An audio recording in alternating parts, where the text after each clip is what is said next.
Hi.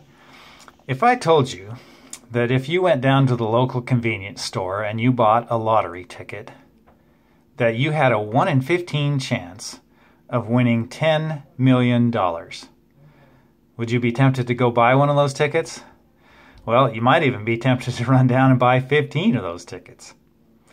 Now conversely, if I were to tell you that if you were to jump in your car, run down to the local grocery store to get some groceries, that you had a 1 in 15 chance of being in a fatal auto accident. Well, you might even decide to go hungry for a little while.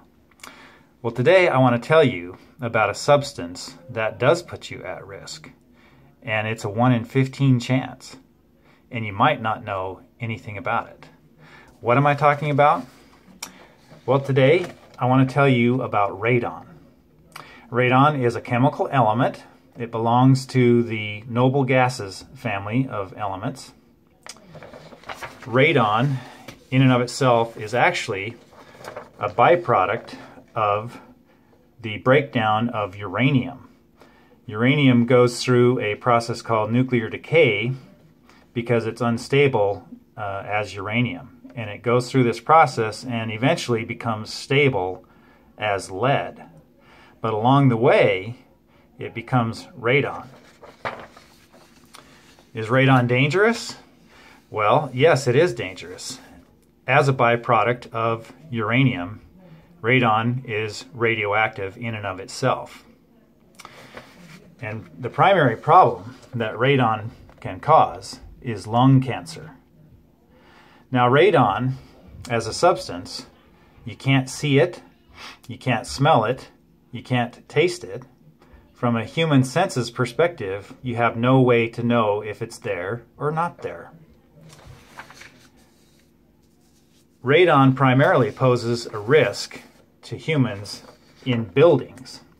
Now, the reason for that is that radon can come up through the soil into a building and accumulate in that building. And as it accumulates, then it becomes more concentrated. And that is where it then poses a risk to human health.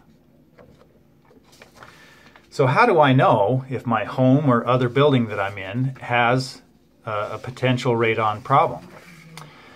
Well, they make instruments to measure the amount of radon gas in the air.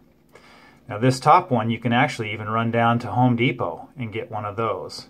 You can also get ones that are a little bit more sophisticated from a scientific equipment catalog. Now, I would also suggest that if you're interested in doing some testing, that you contact your local school district. I was fortunate in my area that the local high school had one of these instruments that I could borrow and measure the amount of radon in my own home. You probably would like a little bit more information about radon as well. And I would suggest that you start with your state government website.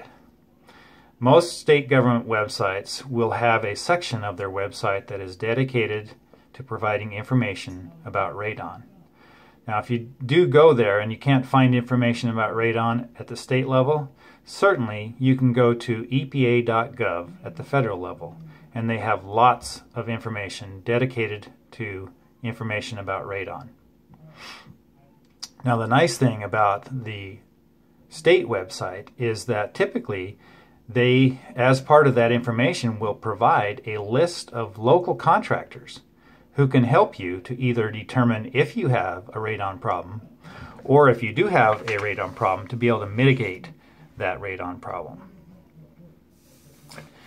Now, the EPA estimates that radon causes more deaths on an annual basis than drunk driving.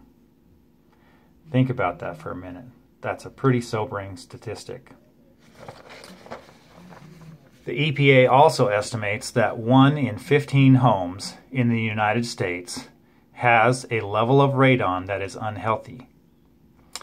I would encourage you to go find out more information about radon.